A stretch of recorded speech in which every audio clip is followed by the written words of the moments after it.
are again for the sixth time talking about Accreditation 360 and the changes at the Joint Commission.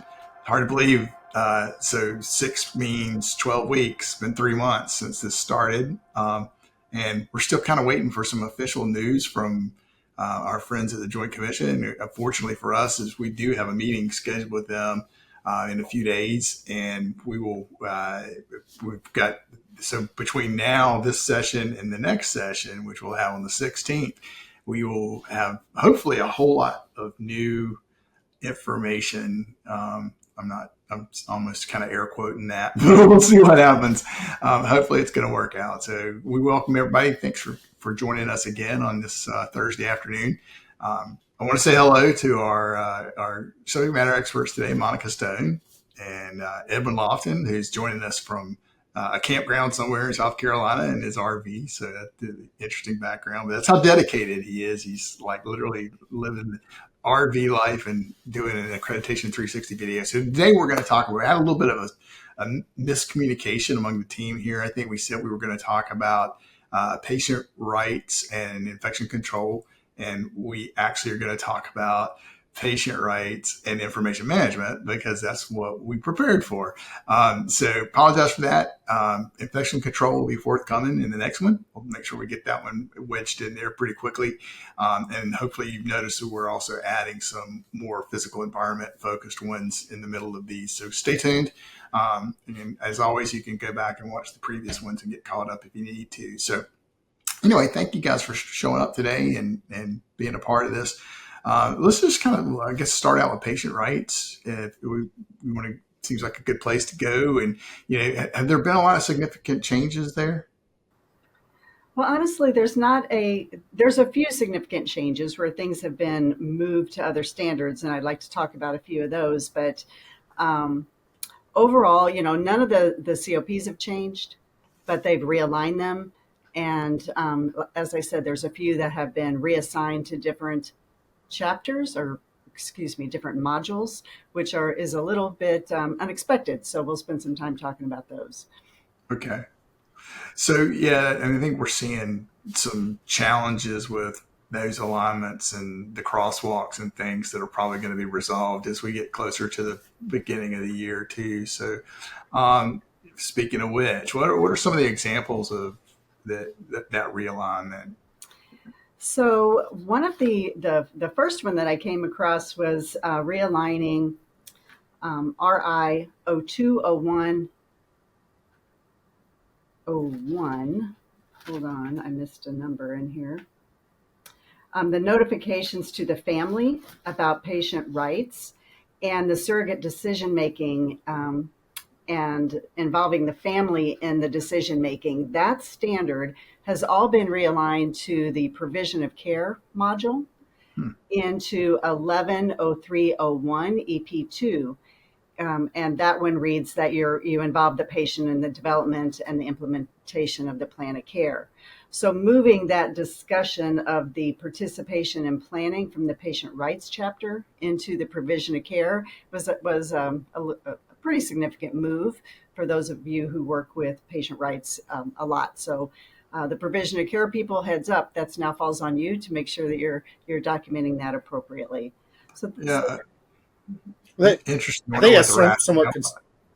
Go ahead. It's somewhat consistent with the other A360 changes, where it is really now focused on what's happening at the bedside. So here, the rights and responsibility falls on that notification at the bedside, not to other people, and it's really looking at the person-centered care.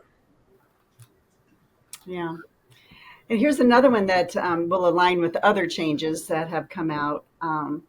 The RI 010701, EP 1 and 20, which has to do with the grievance process, is now realigned to leadership. So again, putting more onus back on the leadership, as Edwin's talked to quite a bit in the past, to bring forth their responsibility and accountability. The first EPs have to do with the role of the governing body, and I'm fairly certain that that's why that ended up in the leadership standard. So that was another realignment that just heads up to leadership. You now have to be able to speak to that grievance process and your role and responsibility in that. Yeah, I mean, I know we keep saying, and others keep saying, just keep doing things the way you've been doing them, and you're going to be fine. But I mean, every time we have one of these, so this is the sixth time in a row, we've talked about leadership involvement and that growing in importance, and uh, how much they're going to need to be engaged during the survey process. So, I mean, maybe it's not new, but it's certainly different. Mm-hmm. Um, so, I think Well, one of the, go ahead, Edwin. no, I was going to say, Steve, you're exactly right, and look at it from the full circle of the changes. It is how tightly involved is leadership and governing body with what's happening at the bedside, and then reverse it to having all staff across the entire hospital, whether it be clinical or non-clinical, be able to speak to the PI processes and understanding the effectiveness of it. So whether it's a patient's rights, the environmental care staff have to understand that just like the board of directors does. Yeah, I mean, it makes perfect sense. So, um, did you see any reductions of requirements and the rights, patient rights standards at all? Well, there aren't really any reductions in the requirements. So the COPs remain the same, which means the requirements remain the same. But what they have done is consolidate them into fewer standards. Let me give you an example of that. There is one standard. The new standard is RI 120101 EP1, and the wording of it is exactly the same as the COP, which is again that the patient is involved in the plan of care, and their ability to request and refuse treatment. So currently, there are 9 different EPs that address all of the elements that are expected to be done. And going into next year in the 26 standards, it's one standard and one EP that consolidates all those 9. So that's an example of how they are taking multiple current modules, standards, and EPs and really simplifying it, if you will. They're scrunching it all into one. Yeah. It's sort of like when I clean up my dirty laundry and I put it all in a bin and cram it together. And I go, okay, look, I cleaned up. Yeah, yeah. Looks better. Sorry, Joint Commission, forgive me for that analogy. That was probably not the best one for you, but that's the one that came to mind. By the way, I apologize for the bright light behind me. We're getting closer to the fall now, and you can probably figure out which way that window faces. The sun is blaring through that window. I can't really do anything about it. So, all right, anything else we want to talk about with the patient rights module? Actually, there are, sorry, Edwin, there are 2 other standards that go outside of the normal, where you'd expect to see the patient rights things. One of them is actually a reverse. It's a leadership standard that's now coming into patient rights. And the leadership standard was the one regarding care is provided per law and regulation. And I actually didn't write down that exact standard. And there are 4 other patient rights EPs that are with the leadership standard. But all of those things are now rolling into one RI standard, and that's RI 120101 EP5. That new RI module is worded the same as the condition of participation, which is that, and it's addressing the advanced directives and everything that goes into creating that process. So that one's kind of going the other way. That one is the one added RI that I saw. It's moving from leadership and consolidating some other RI EPs around advanced directives into one new RI standard module. Sorry, I keep calling them standards instead of the modules. Yeah, I mean, it's going to be a while. But every now and then I still say PTSMs. That was one about 48 years ago. The last one I'll mention is an RI standard that's going from, and it has to do with the COP around informed consent, which everyone always thinks is being a patient rights standard. And they've now moved at least part of the EPs into the record of care standard. And so it's falling into the record of care 120101 EP3, which reads that the record of care will include the informed consent when it's required. So that's a different move. So again, record of care people, heads up, you now own a piece of that patient rights standard as we know it today. Yeah, it's going to be interesting for folks that have really compartmentalized the process of compliance. Mm-hmm. I mean, it's going to be, they're the ones that I think are going to have the biggest challenges. And some, I mean, I'm just speculating because I know nothing. I'm not a clinical person, but I mean, the folks that are in the smaller hospitals that kind of cover multiple bases might have an easier transition than those in the much larger hospitals that kind of cover. Is that a fair statement, you think? Or not? Edwin, what's your thoughts on that? No, I do think so. Again, when you wear the multiple hats and really focus on integrated care, integrated operations, this will be more of a natural progression versus a very siloed organization.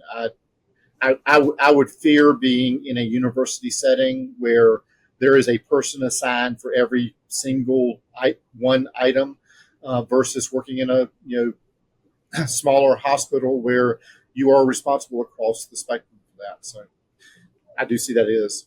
From my perspective within RI, was one change, and you all know I'm always talking about the national patient goals.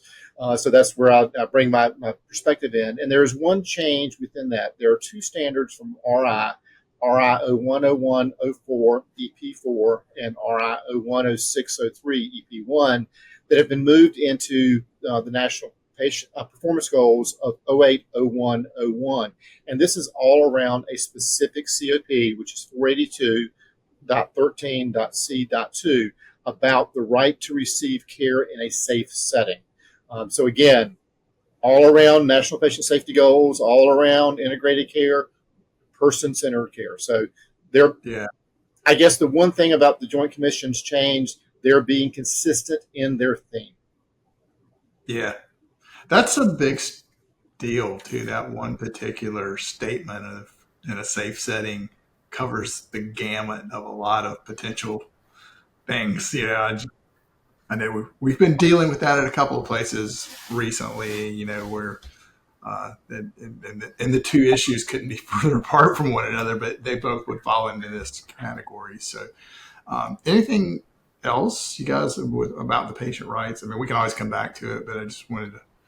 I just think really when you see the A360 patient rights standards, you can walk it back to all of the current standards, and you'll see where they really have, on most of them, taken 2, 3, 4 EPs from one or two, or and sometimes even more than that, modules, and collapse them and try to simplify the language. But truly, none of the elements have gone away. You just have to really study where they're mapped to now and make sure you're still addressing them.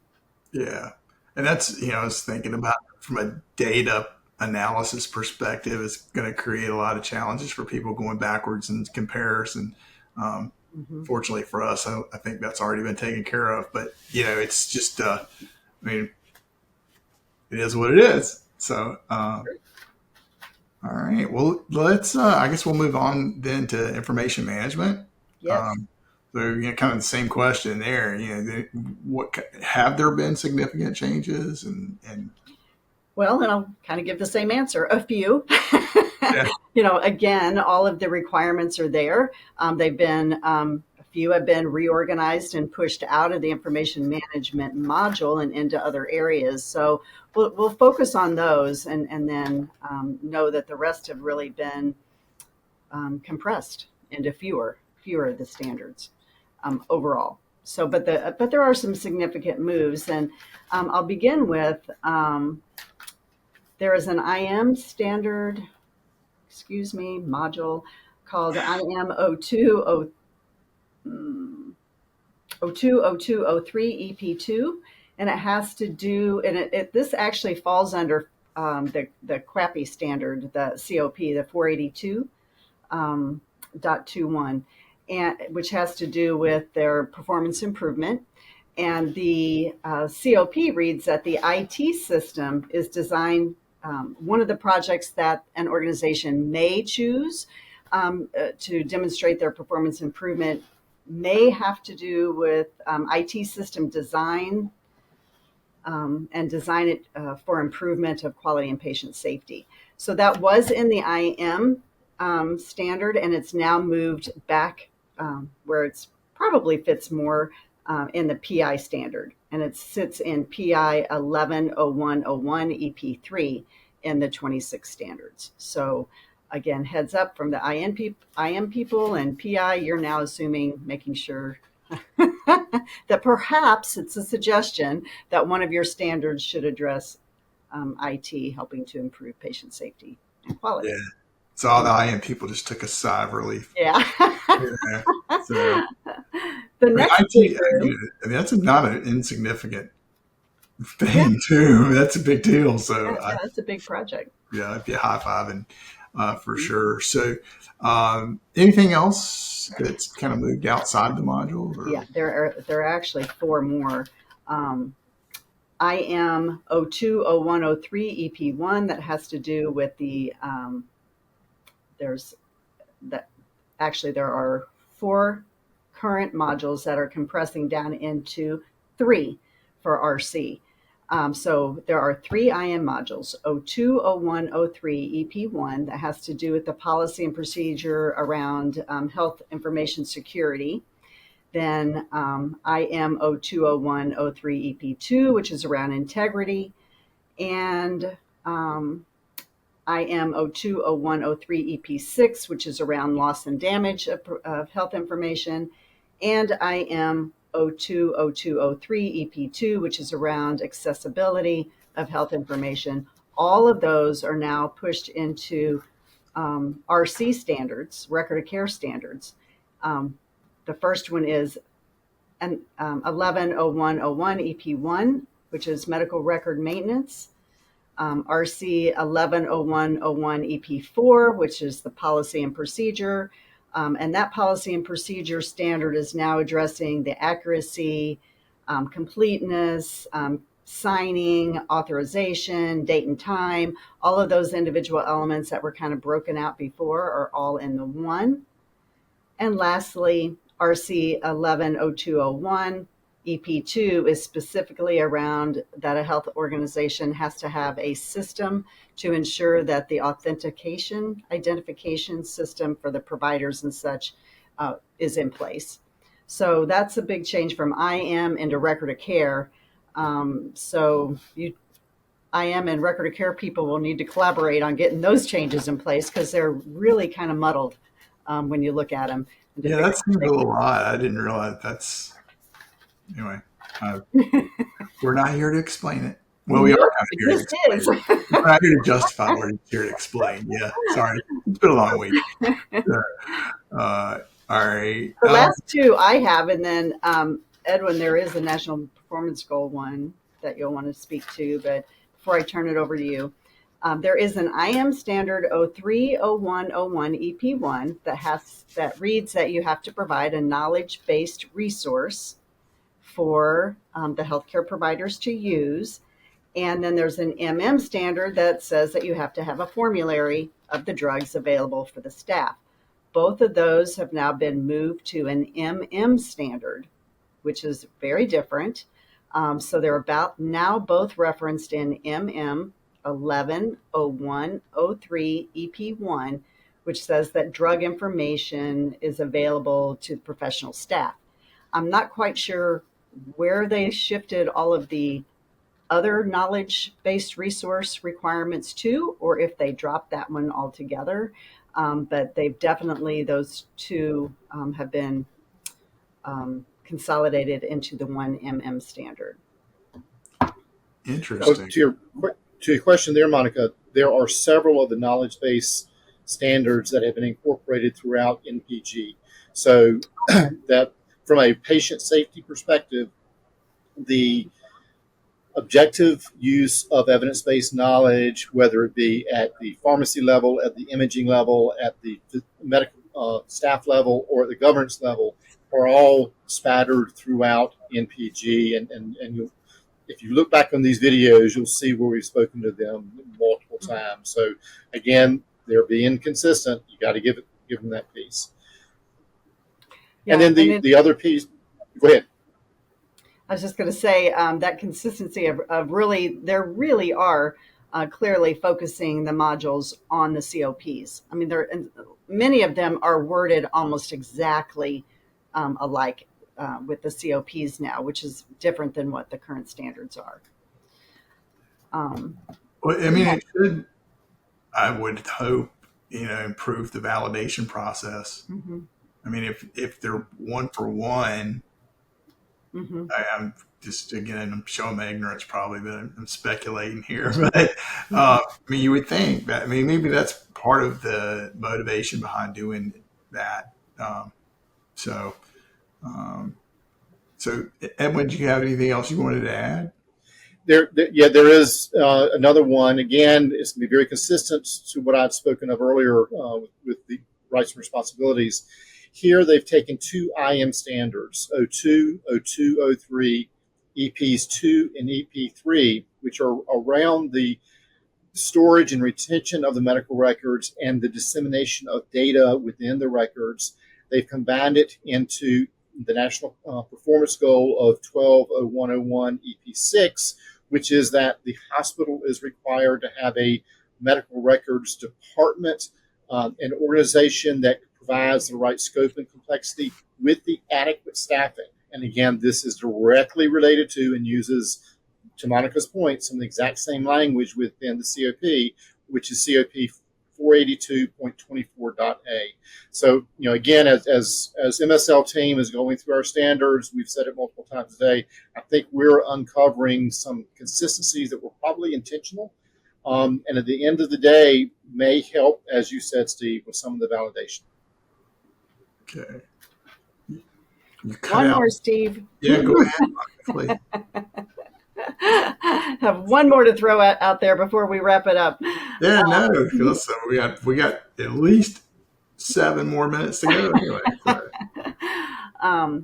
IM 020101 EP4, which is the current module around disclosing health information, has been moved out of information management and into the PC chapter. Again, taking it back to the bedside where it's actually done, I guess. So the PC chapter is 140203 EP1, and it reads, it's regarding providing and transmitting information at the time of discharge, transfer, or referral of the patient. So that it's something that patients, care providers have always done, but now the responsibility for ensuring it's done correctly is now rest on their shoulders instead of information management. So, but it sounds like that one makes sense, Mm-hmm. right? They're putting the onus in the right place. But sorry, I lost count. You told me 4, and I think you gave me 3, and then I took it. That's okay. I'm shaking things up. I didn't want Edwin to get too bored, fall asleep over there. Exactly. We're all good. We're all good.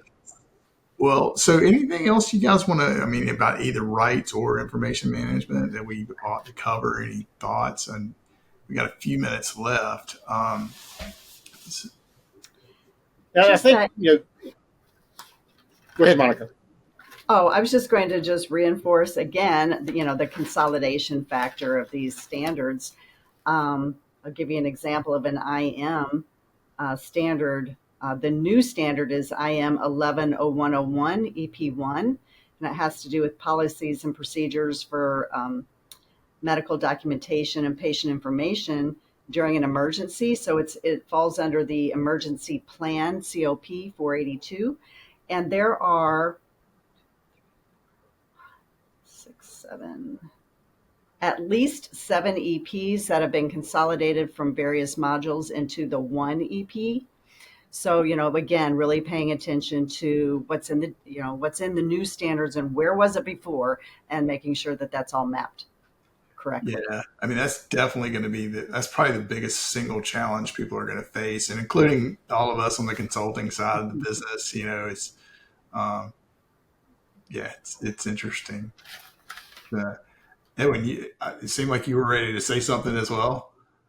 I was going to say the only other comment that I have, and we've said it several times today. This is episode 6. We're about halfway through what we've planned with the additional PEs coming in, and I think as the MSL team now sits, we are seeing those consistencies in the standard changes. We're seeing that focus on leadership, the focus on PI, the focus on what's happening at the bedside, and that the responsibility for what happens at the bedside is not just the nurse and the doctor, but it's also the person in the boiler room, also the person who's at the greeter door. It's also the director of the board of directors and their fiscal responsibilities to the hospital, making sure that the resources are available so that safe patient care is assured. Yeah, well, and that's where we ought to be headed, right? I mean, it seems like uh, we've been kind of treading water for a long time, Mhm. um, if you know what I mean. So, and we're all getting to an age, the three of us, not the people watching, that that we're getting closer to being consumers than we've been in the past. So, I was a heavy consumer back in '84, but that's a whole nother story for another time. So, thank you both for your time, for one, and digging in and figuring all this out and sharing it with everybody. One of the things we're just trying to do is get this information out as quickly as we can, knowing that some of it's likely to change, especially after we have the meeting here in a few days. And again, I've messed up. I meant to say it at the very beginning. If you're an ARM member, make sure that you get your CECs. I always wait till the end. I mean, I always forget about it, and I say it at the end. And if this is the first time you've joined us and you want to see all of the other 5, including the first big one that was an hour long, you can go to our website, mslhealthcare.com, and follow the link, and they're all available. So, we hope you will do that. Anything else you guys want to add, talk about before we wrap this one up? It's going to be a short one today, I think. So, I think we're good. We look forward to seeing y'all in a couple of weeks. yeah, in a Can we couple of take weeks. this time and apply it to the one with infection prevention? So Yeah, I tell you what, yeah, we're going to do. So for those of you who plan to join us in 2 weeks, we're gonna give you 5 minutes back right now, and we're gonna take them away in 2 weeks because infection control is what I'm looking at. I'm excited to Yep. talk about. I mean, actually, I was speaking at a conference last week and was having lunch beforehand with a young lady who had a hospital acquired surgical site infection that cost her a month of her life and years of quality. Is just kind of ironic. She's like, "What are you going to talk about?" And so I told her, she's like, "Well, I've got a story for you." So really excited to talk. I mean, we all share that passion, obviously. So awesome. Well, thank you all very much for joining us. Thank everybody online. Look forward to answering your chat questions. I should have said that a long time ago too. But if we didn't get to them, we'll get something out to you via the email. So look forward to seeing you next time. Thank you, Edwin. Thank you, Monica. You guys have a great day. you too. Thank you.